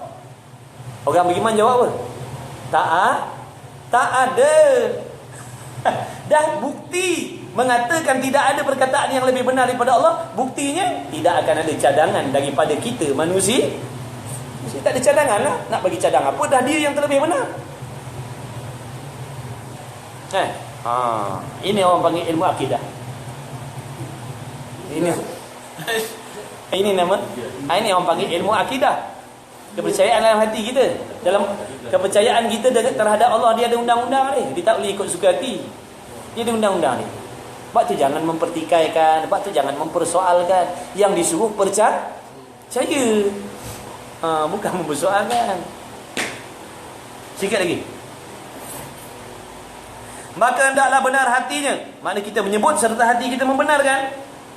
Demikian pula firman Allah Ta'ala, telah mengetahui hamba-Ku bahawa aku, kata Allah Ta'ala, yang terlebih besar, makna yang terlebih mulia daripada tiap-tiap sesuatu, dan senya ia telah berhadap ke atasku. Kata Allah Ta'ala, makna semuanya berhadap kepada Allah Subhanahu wa Ta'ala. Maka apabila mengangkatkan kedua tangannya kepada dua telinganya, mengisyaratkan ia melepaskan daripada tiap-tiap ma'bud yang lain daripada Allah Subhanahu wa Ta'ala. Manakah kita sembahyang macam ni kan? Hikmah angkat tangan ni, ini isyarat menolak selain Allah. Isyarat. Kalau macam kita kata, tanda apa tu? Tak setuju. Menolak kan? Tu isyaratnya. Allah, maknanya isyarat kita menolak tidak ada Tuhan melainkan Allah. Tidak ada yang maha sempurna melainkan Allah. Tu isyarat dia. Allah, itu cerita dia. Itu cerita tu angkat takbir tu. Tangan tu kalau orang tanya sebab apa tangan nak kena buat macam tu, ni dia dah bagi tahu tu. Di antara hikmah dia sebagai isyarat nak melepaskan daripada selain Allah. Mana Allahu Akbar, mana Allah Ta'ala sahaja yang maha besar. Selain daripada Allah tiada yang maha besar, tiada yang maha sempurna. Tidak ada Tuhan melainkan Allah. Wallahu a'lam. Satu lagi, last. Berapa dah? Berapa? Cepat. Dah tidur ni, 12.13. 15 minit. Penawar bagi hati. 15 minit je kita tadi. Jadinya sebab dia kang panjang-panjang kan kita pening lah tu. Sikit-sikit pun dia rasa sedap. Banyak pergerakan ni tu. Banyak lagi tu. Maknanya lambat lagi nak habis ni. Memang Tahun depan ni habis ni. InsyaAllah. Kasih boleh lagi. Baik. Kenapa bagi hati? So apa? Sidik?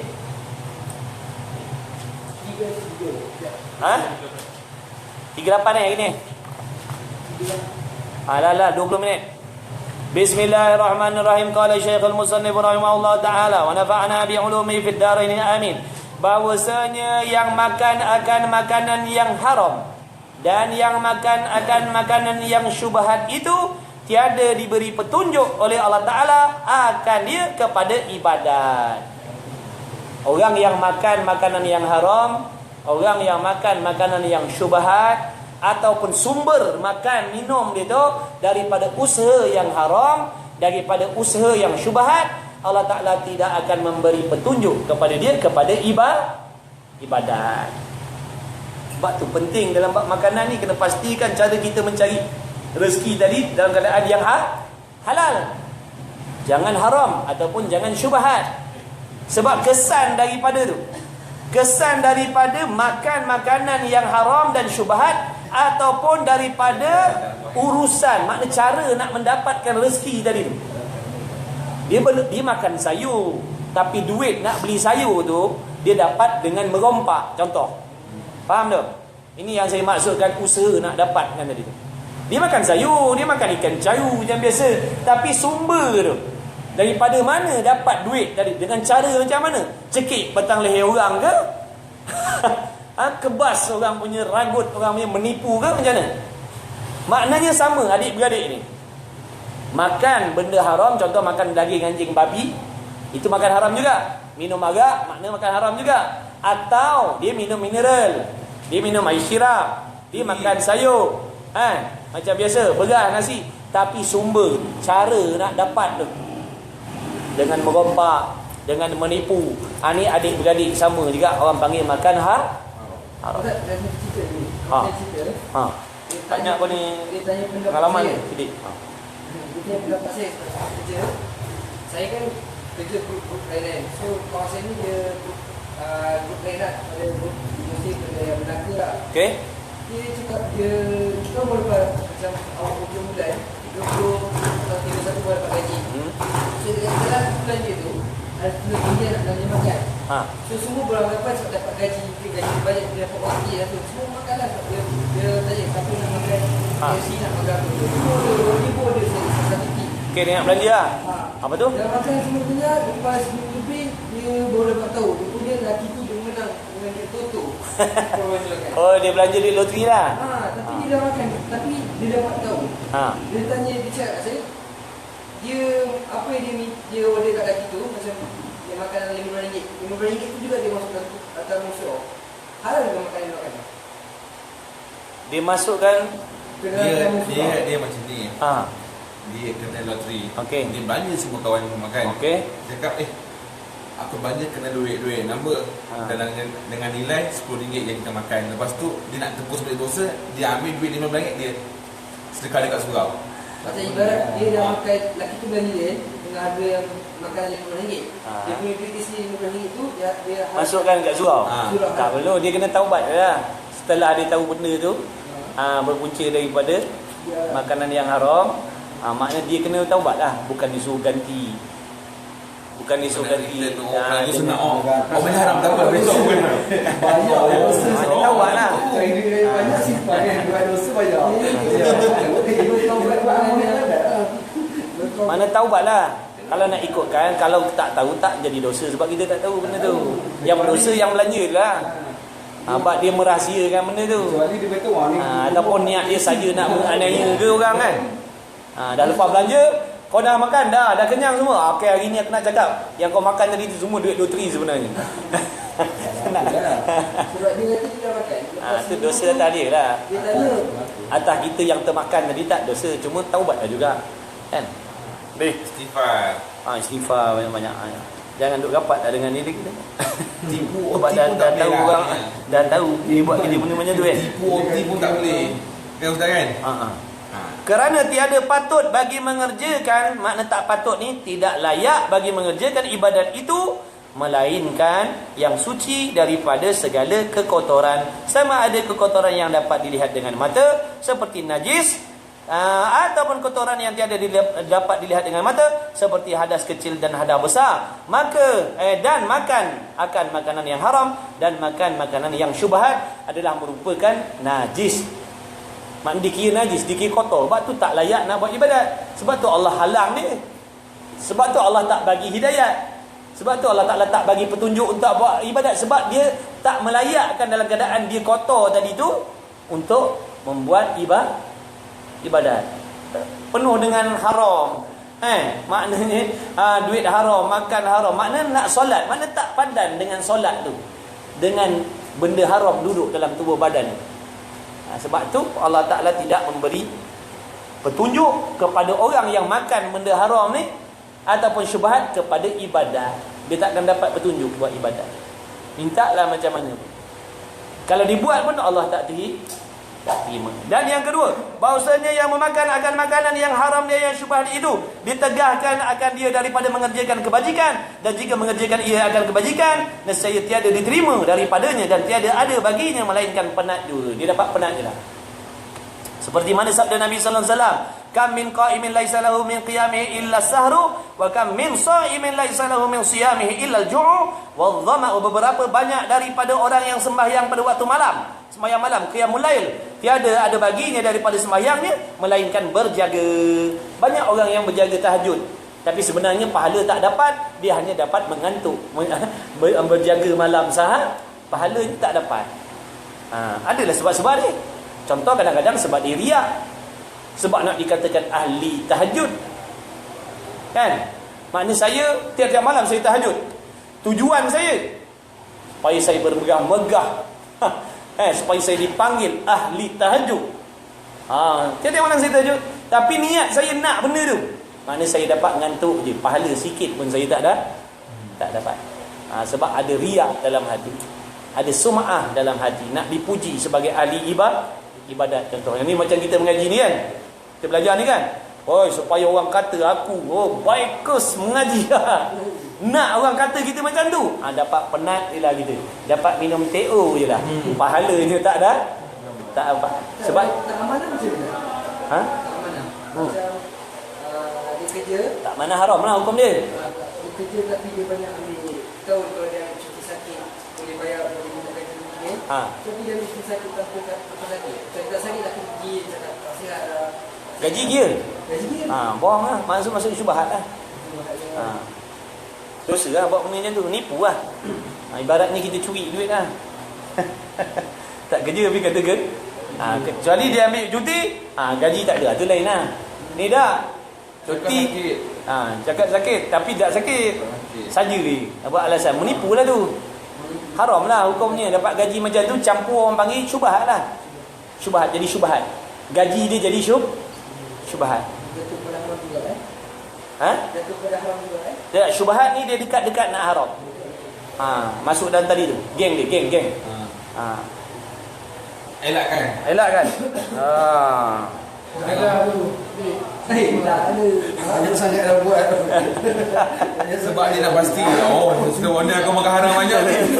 Kalau mesti tak gaji. Tak apalah, jujur. Jadi berapa banyak daripada yang sembahyang malam tiada ada baginya daripada sembahyangnya melainkan berjaga, dan berapa banyak daripada yang puasa tiada ada baginya daripada puasanya, yakni pahala, melainkan dapat lapar dan dahaga saja. Dan diceritakan daripada Ibnu Abbas radhiyallahu taala anhuma, la yaqbalullahu salata mri'in fi jawfi haramun, tiada menerima oleh Allah Taala akan sembahyang seseorang. Maksudnya Allah Taala tak terima, Allah Ta'ala tak bagi pahala seorang tadi yang mana di dalam perutnya ada benda haram. Dia semayang sah, semayang dia sah, pahala tak dapat. Semayang dia sah, Zuhur, Asar, Maghrib, Isyak, Zuhur dia semayang. Maknanya dalam buku catatan dia semayang, tapi pahalanya tak dapat. Bukan makna dia batal sembahyang dah. Minum arak bukan perkara maknanya kalau dalam badan dia ada benda-benda haram bukan membatalkan sembahyang dah. Tak membatalkan pahala. Pahala tu yang batal. Sembahyangnya sah. Pahalanya tak dapat. Mana dapat penat je lah. Gaji tak dapat. Adapun persangatan kenyang maka hanya senya dituntut daripada menjauhkannya kerana beberapa perkara. Dalam Islam ni indah tak indah ni Islam ni nak jaga semua sudut. Dia bukan kata benda tu dah berputik baru tebang dah. Jangan bagi berputik. Tu dia Islam. Jangan bagi benda tu berputik. Tu Islam. Dia pangkas awal-awal lah. Yang kasih bercambah pun. Ni contoh ni nampak tak? Adapun bersangatan kenyang maka hanya saja dituntut daripada menjauhkannya. Islam tuntut jangan bersangatan kenyang. Sebab apa? Kalau bersangatan kenyang ni dia akan menimbulkan benda yang tak baik. Bersangatan kenyang tu. Apa dia? Menjauhkannya daripada kerana beberapa perkara. Yang pertama, bersangatan kenyang tu dilarang kerana bahawasanya banyak makan itu sebab bagi keras hati. Keras hati. Keras hati ni ada petanda dia. Dengan disebutkan petanda ni baru kita faham apa maksud keras hati. Buat dosa tak berasa berdosa. Kosong lah. Buat dosa berasa tak bersalah.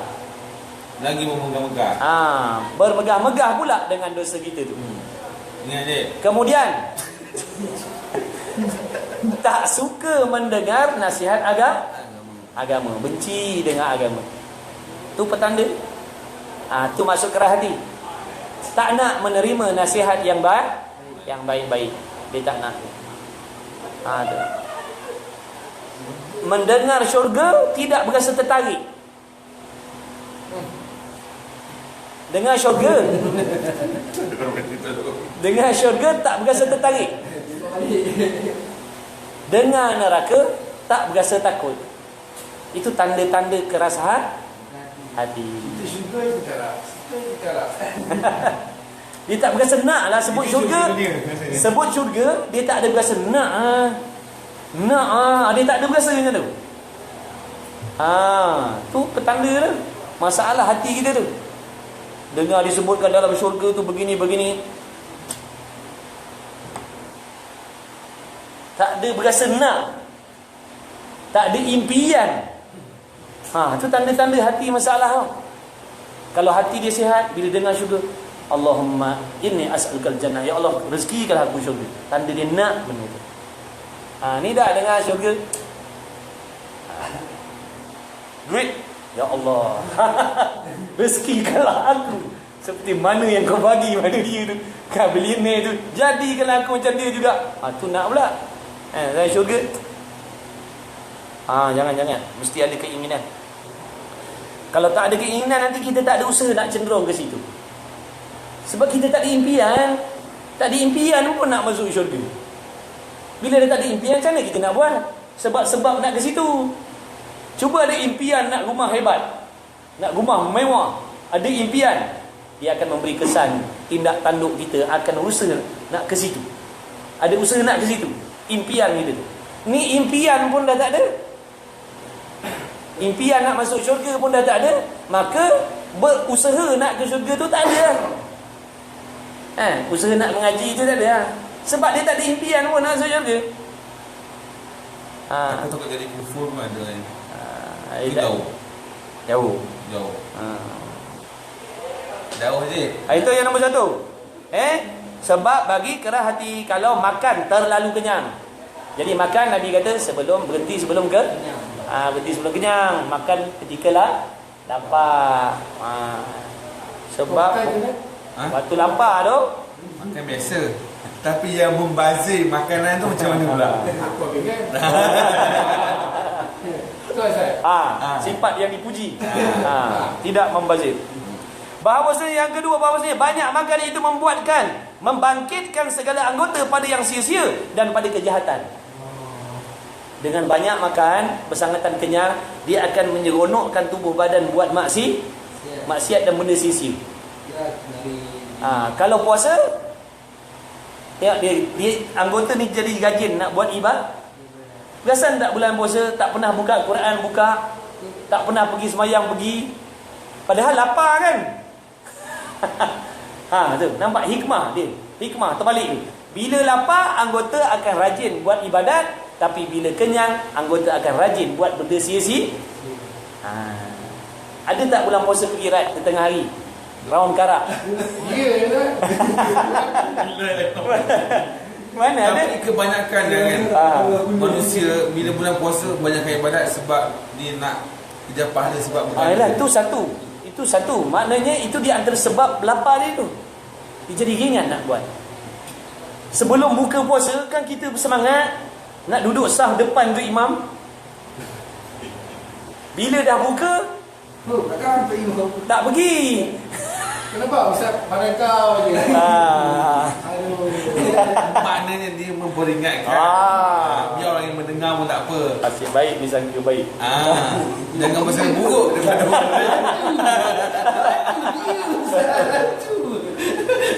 Okey, yang ketiga, akibat makna kebinasaan yang diperolehi dengan sebab apa tadi?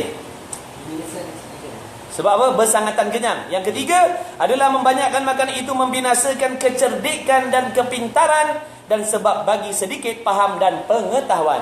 Mana otak jadi lembab kalau banyak makan. Dan yang keempat, bahawasanya banyak makan itu sebab bagi sedikit ibadat. Kita nak beribadat, masa nak beribadat jadi sedikit. Jadi sikit nak buat ibadat.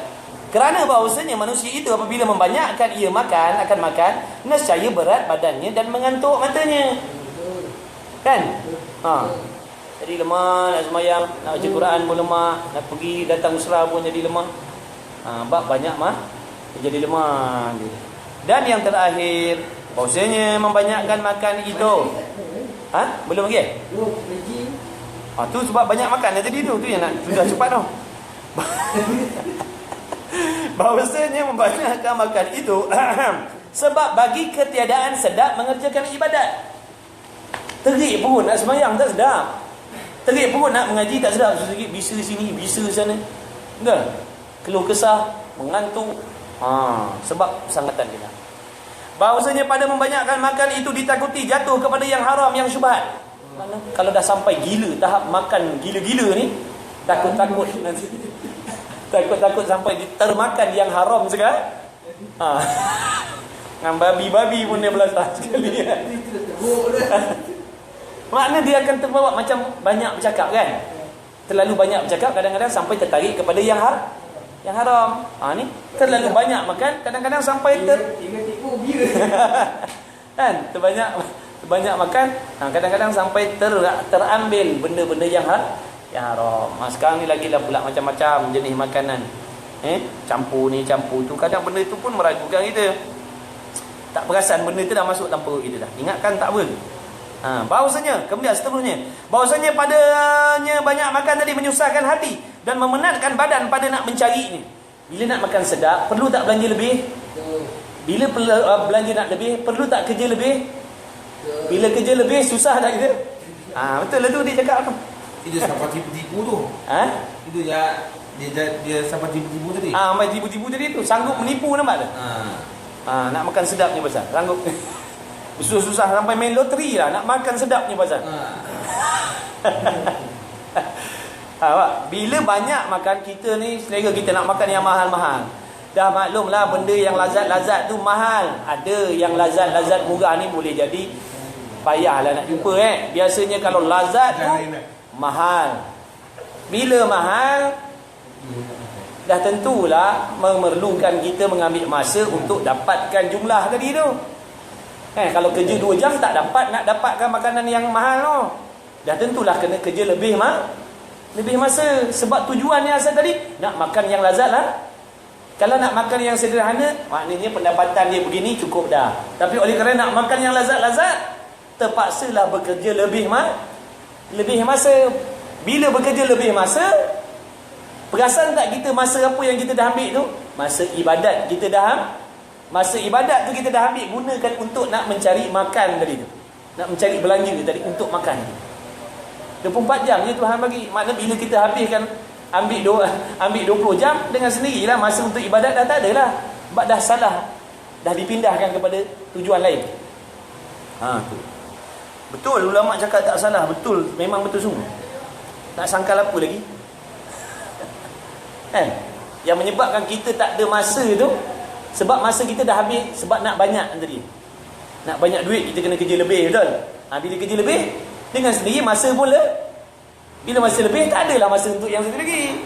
Tu je kira-kira dia. Takkanlah kerja 24 jam ada lagi 24 jam kosong pula, mana boleh. Sebab taklah bagi modal kita sama ni, semua 24 jam.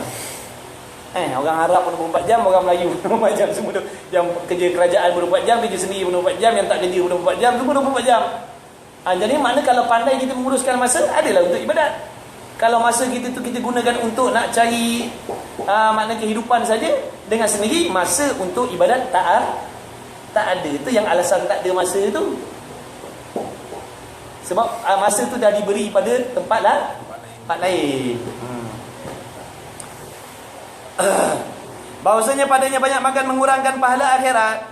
Banyak makan kurang pahala akhirat. Sebab apa? Dah kurang ibadat. Kurang ibadat, kuranglah pahala. Kemudian yang terakhir, ini betul-betul terakhir. Bahawasanya padanya banyak makan dihisab pada hari kiamat. Makna akan perkiraan kita tu jadi banyak. Kau ruta banyak, makna soal jawab ni pun kan?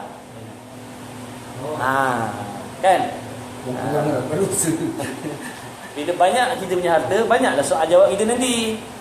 Walaupun masuk syurga, tapi dengan sebab banyak tadi jadi lambat. Orang lain yang tak ada dah masuk dulu dah. Padahal sama-sama ada syurga, tapi geng-geng ni dulu. Sebab dia tak ada nak hisap apa. Apa nak hisap? Kopiah akan belekat dia. Lain-lain nak hisap apa? Tak ada harta benda. Yang banyaklah dihisap. Tu. Di antara ini. Walaupun dia ahli syurga, tapi melambatkan urusan dia. Kita bagasi banyak. Orang tu selai sepinggang je. Siapa keluar dulu? Dia lah dulu. Kan? Kita sibuk nak mengangkat ni. Banyak nak urus, nak cek-cek ni. Jadi keluar juga tapi lambat. Wallahu subhanahu wa ta'ala a'lam wa ilmuhu wa atam. Terima kasihlah sahabat-sahabat yang sanggup berkorban, penat, lelah, mengantuk, sanggup datang HKM pada malam ni. InsyaAllah minggu depan kalau tak ada apa-apa lagi Abang Najib, Abang Syam, dan sahabat-sahabat lain, minggu depan insyaAllah 10.30. Mudah-mudahan minggu depan saya ada sebab ada KLB. Okey. Mana kita akan InsyaAllah kalau ada nanti kita tengok dalam grup boleh lah. Saya info. dengan Pak Yuzah. Pak Yu ada. Baik. InsyaAllah nanti kita akan bagi tahu dalam grup WhatsApp lah. Jadi terima kasih banyak-banyak sahabat-sahabat. Kalau ada lebih kurang saya minta ampun, maaf lah.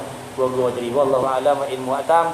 Bismillahirrahmanirrahim. Alhamdulillahirabbil alamin wassalatu wassalamu ala rasulillah wa ala alihi. Allahumma rabbana fa'na bima 'allamtana rabbana 'allimna alladhi yanfa'una rabbana fakir ahlana wa qurrabati lana fi dinina ma ahli kutub wa dzakar.